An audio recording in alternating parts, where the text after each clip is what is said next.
Hay akhyaarta soo dhawaada muuqaalkeena maanta wuxuu ku bilaabanayaa gabar 15 sano jirto. Gabartan ayaa waxay ka dhalatay family faqiiriin ah. Waxaana la dhashtay laba wiil, waxaana guriga la nool laba wiil iyo hooyadood. Familkan ayaa ah family faqiiriin ah, waxayna ku nool yihiin guri aad u danyar. Familkan ayaa ah family isku dagaal mar walba cunnada, mana haystaan cunno ku filan iyo nolol ku filan. Waxayna habeenkii ifsadaan nolol aad u yar. Habeenada ka mid ah ayaa gabartii yarayd hooyadeed waxay weydiinayso waxyaabaha ku kalifay in ay ku noolaadaan nolol aad u hooseyso. Laakiin hooyadii ayaa hadalkaas si saxan ugu jawaab weynayso ka boojanayso. Gabartii yareed indhaheeda ayaa waxaa laga arkayay ilin ku tataalo. Subaxii xigay gabartii yareed waxay aasinaysaa iskuulkeeda oo ah iskuul college ah oo la soo jiifanayo. Gabartii yareed waxay raacaysaa gaadiidada yarka lagu aasto iskuulka, laakiin gaadiidka ayaa ahaa mid buuxsamay, waxayna sugaysaa gaadiid kale oo imaanayo. Laakiin isla markii iyadoo ku sugayso busteejada baabuurta laga raaco ayaa waxaa kor ka arkayo nin Chinese ah oo ah milyaneer. Gabartii ayuu u soo dhawaanaya markii dambe wuuna u imaanaya, wuxuuna u soo taagayaa sigaar qaali ah, laakiin iyada ayaa ka diidayso waxayna leedahay sigaarka ma cabo. Sheeko ka bacdi gabartii iyo ninkii Chinese-ka ahaa wuxuu u sheegay inuu asiga ku qaadi doono gaarigiisa oo geey doono iskuulka, waxayna isla soo raaci doonaan gaarigii. Ninkii taajirka ahaa gaarigiisa ay isla soo raaci doonaan. Markay isla soo raacaan waxay u sheegi doontaa in ay hayso wax yar oo qaajo ah, wuxuuna marsiin doonaa suuqyada lagu cuno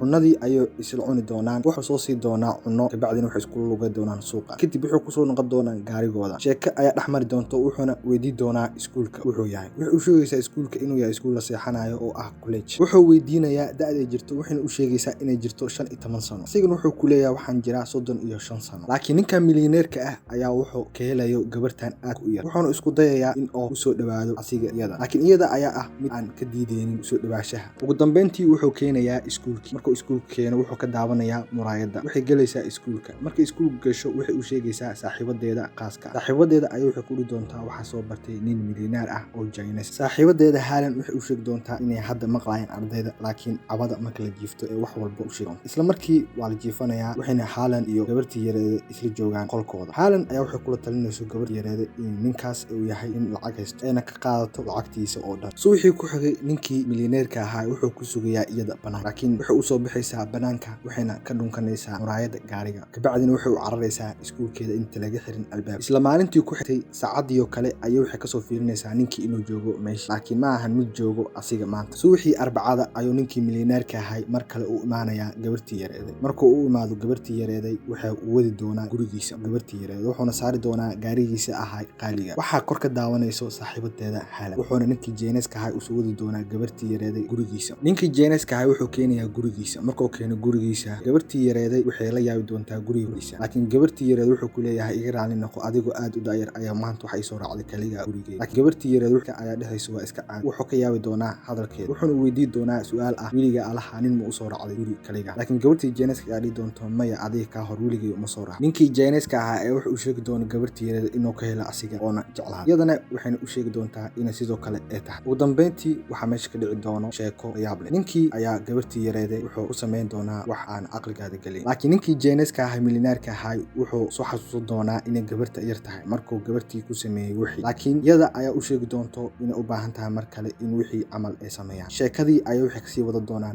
meeshooda ayay kasii wadi doonaan jaceylkooda labadooda. Subaxii marka laga soo kaco iyada waxay u sheegi doontaa wax kasta oo ku saabsan iyada nolosheeda, waxayna u sheegi doontaa inay la lashteen laba wiil, ayna yihiin faqiiriin familkooda oo dhan, ayna haysan hooyadeeda wax lacag ah, ay u baahan tahay lacag iyo wax walba. Laakiin ninkii Chinese-ka ahaa ayaa wuxuu u sheegi doono inuu wax walba asiga oo diyaar u yahay oona sii doono familkeeda wax walba ay u baahan yihiin. Ninkii Chinese-ka ahaa wuxuu u soo wadayaa gabartii maqaayad, wuxuuna siinayaa cunno, waxayna u sheegaysaa iyada in ay weysay gabarnimadeeda, ayna ku weysay asiga madaxiisa. Ninkii Chinese-ka ahaa ayaa wuxuu u sheegay iyada in uu guursan doono, wuxuuna weydiinayaa hooyadeeda inay ka hesho Chinese-ka in kale, waxayna ku leedahay hooyadeeda way jeceshahay Chinese-ka. Isla subaxii ku xigay ninkii Chinese-ka ahaa wuxuu ka soo wadanayaa iskuulka, sidoo kale habeen ayuu la seexanaya. Gabartii yareed Chinese-ka ahayd waxay hurdaysaa galaaska. Mar kale ayuu ninkii Chinese-ka ahaa ku xisanayaa hadda xaafis. Ninkii Chinese-ka ahaa ayaa mar kale wuxuu geynayaa maqaayad, wuxuuna u sheegayaa in ay isku dheeraadeen markaan, wuxuuna ku leeyahay waxaan rabnaa inaan dhammaysano labadeena guur. Gabartii ayaa waxay soo qaadaysaa hadalkaas, waxayna habeenkii la tashanaysaa college-ka gabartii saaxiibada ahaayeen Haalan. Laakiin Haalan ayaa waxay ku dhiirigelinaysaa, iyada ayaa ebla ku dhiirigelisay inay la sii wado ninkan Chinese-ka jaceylka. Ninkii Chinese-ka ahaa ayaa gabartan kasoo doono habeen walbo college-ka, wuxuuna mar walbo la jiifataa asiga, waxayna maalin ayuu soo daahi doonaa, wuxuuna iskuulka keeni doonaa iyadoo la qaadanayo xisooyin. waxaa arki doono ardayda iskuulka dhan, waxaana fariinta soo gaari doontaa gabarta hooyadeeda. waxaan loo sheegi doonaa in loo haysto dacwo oo ah inayna jiifan iskuulka haweenada qaarkood kale. Laakiin gabartii yareeday ayaa waxay ku indha adeegayso inay jiifato gabar ay saaxiibay gurigeeda. Laakiin hooyada gabarta dhashay ayaa waxay hayso report ama kasoo gaaray iskuul. Walaalkeed ka weyn waa mid u taagan meesha oo wato ul oo tumi lahay iyada. Laakiin haweenkan way iska baxar fakinaysaa iyada. Maalintii ka bacdi ninkii Janice-ka ahaa wuxuu go'aansanayaa inuu casuumo familka gabarta yar. Wuxuuna casuumi doonaa xaflad weyn u sameyn doonaa familka gabarta. Dhammaantood waxaa la bari doonaa ninkii Janice-ka ahaa. Markii la geeyo qaybta cashada familkii dhan waxay cuntada cuni doonaan dad aan cunto arkin weli. wax yar ka bacdi waxaa la dheeli doonaa dance. waxaa isla dheeli doono Paul iyo gabartii yareeday oo ah laba isla dhalatay. ninkii Janice-ka waxaa la dheeli doonto gabar aan aqoon. laakiin gabartii yareeday hooyadeeda ayaa waxay qabsan doonto oohin. waxaan u sheegi doontaa ninkii Janice-ka ahaa in gabarta yar ay tahay gabar aad u aqlaq mar walba ay ka jabiso qalbiga. ninkii Janice-ka ahaa habeenkii markii u timaado ayuu wuxuu garaaci doonaa gabartii yareeday. wuxuuna u sheegi doonaa inay tahay gabar aad u aqlaq xun ee hooyadeeda ay weydiiso mar walba su'aalo maala yacni ah. laakiin gabartii Janice-ka ayaa waxay ku dhihi doonto idil intaa jeceshahay aniga waxaan ku soo koray noloshaan noocan ah. hooyadeena waxay u baahan tahay lacag. laakiin asiga ayaa inta xanaaqo ayuu lacag ku soo qaaday ayuu sii doonaa iyada. wuxuuna ku dhihi doonaa ugey hooyada. subaxii ku xigay iyada waxay u gudi doontaa hooyadeeda lacagtii ay ka xadi jirtay. gabartii yareeday waxaa laga soo dacway doonaa iskuulka. macalimadda iskuulka ama maamulaha iskuulka wuxuu u sheegi doonaa gabarta inaan iskuulka imaanin habeeno fara badan ayna jiifanin. waxayna u sheegi doontaa oo kale inuu iskuulka ahaynin hotel layska soo galo layska baxo. waxayna u sheegi doontaa inay canaanato gabarteeda. iskuulka dadkoo dhan waxay hadal hayaan gabartii yareeday. waxayna leeyihiin waxay la soo jiifatay nin ka weyn oo Janice ah waana gabar ceebeysan iskuulka dhan ku ceebeysan. maalintii ku xigtay ee ku wada saaran gaariga ayaa ninka Janice-ka u sheegi doontaa wax walba iskuulka ka dhicin. laakiin ninka Janice-ka ayaa dhihi doono maanta ka baxdi waxa u yeeli doonaa waxaan wax sharci ah. wuxuuna sii doonaa iyada faraanti. wuxuuna u geli doonaa faraanti farta. wuxuuna dhihi doonaa mar dhow waxa dhici doono urkeena. ninkii Janice-ka wuxuu su'aasi doonaa xaafadiis. wuxuu degi doonaa sanadkiisa. wuxuuna dhihi doonaa waxaan jeclaaday gabartan waxaan rabaa inaan guursado. wuxuu kasoo degi doonaa sanadkii wuxuuna u imaan doonaa aabihiis. aabihiis ayuu wuxuu ku dhihi doonaa aabba waxaan rabaa inaan ii duceysiyo waxaan rabaa inaan guursado gabar cadiin ah. habeenkii ku xigay gabartii iyo ninkii Janice-ka ahaa ayagoo isla joogo qolkooda jiifka ayuu wuxuu u sheegi doonaa inuuna weligiis guursan gabar cadiin ah. wuxuuna u sheegi doonaa maanta ka bacdi markuu faraanta u geliyay inay tahay gabar haajirad ah ayna ka bixi doonto nolosha faqirnimada. ninkii Janice-ka wuxuu u sheegi doonaa wax walba ay nolosha u baahan tahay inuu sii doono inuuna ka taxatiri doono iyada. wuxuuna u sheegi doonaa inuu marnana idleynaynin iyada. markii ku xigtay waxay imaanaysaa gabartii Janice-keeda gurigeeda. laakiin hooyadeeda ayaa waxay ku arkayso faraantiga. laakiin waxay u sheegi doontaa walaalkeeda ka weyn. isla markii walaalkeed ka weyn ayaa weydii doono su'aal maala yacni ah. iyada ayaa xanaaqi doonta waxay iska saari doontaa faraantiga wayna iska tuuri doontaa. sida Soomaalida camal walaalkeed ka weyn ayaa inta qabto dhagaha ka garaaci doono iyada. Paul oo ah labadooda mid u dhaxeeyo ayaa muusikadiisa iska tumi doona asigoo ognayo. gabartii yareeday iyo walaalkeeda kii ku xigay Paul ayaa waxay ka soo baxsan doonaan guriga. waxayna ugu soo baxsan doonaan walaalkood weyn. gabartii yareeday ayaa isla markii waxay soo gaari doonto ninkii Janice-ka gurigiisa. ninkii Janice waa mid iska jiifa asiga shitay shumac iyo waxyaabo kale. wuxuuna u sheegi doonaa inuu jecelkeeda iyada la xanuunsan. iyadana waxay u sheegi doontaa inay ka soo fagtay reerkeeda. isla markii waxay dhiga doonaan guur aad looga yaabo oo aad u weyn. xaafadoo dhan ayuu ka dhici doonaa guurkooda. gabartii yareeday waxay ku soo noqonaysaa gurigeeda. hooyadeeda ayay raali gelinaysaa. hooyadeedana waxay weydiinaysaa su'aal ah ninkan maxaa ku raacday ma jacayl mase lacag. iyadana waxay ku leedahay ninkan waxaan ku raacay lacag. hooyadeeda ayaa mar kale weydiin doonto waxayna ku dhihi doontaa maxaa ku raacday ninkan lacag mase wax kale. waxayna dhihi doontaa lacag. gabartii yareeday wuxuu ninkii Janice-ka u soo wada doonaa markab weyn ee saaran yihiin dad badan oo taajiriin waxayna u tadawbixi doonaan magaalo kale. wuxuuna u guuri doonaa magaalo kale. gabartii yar Janice-keeday waxay ka yaaban tahay nolosha cusub ee ku soo koray. waana mid jecel hooyadeeda iyada. laakiin ugu dambeyntii waxaa arkaynaa markabkii inuu dhaqaaqay oo dhex maraya badweyn. gabartii yareeday waxay soo xasuusan doontaa hooyadeeda iyo walaalaheeda. waana mid oyso iyada xilligaas. filimkeena maanta wuxuu ku dhammaan doonaa noloshaan ama qisadan xanuunka badan. waxaan kaaga tegayaa intaa ku kulmayno filimkan camal. wassalaamu calaykum waraxmatullahi wabarakatuh.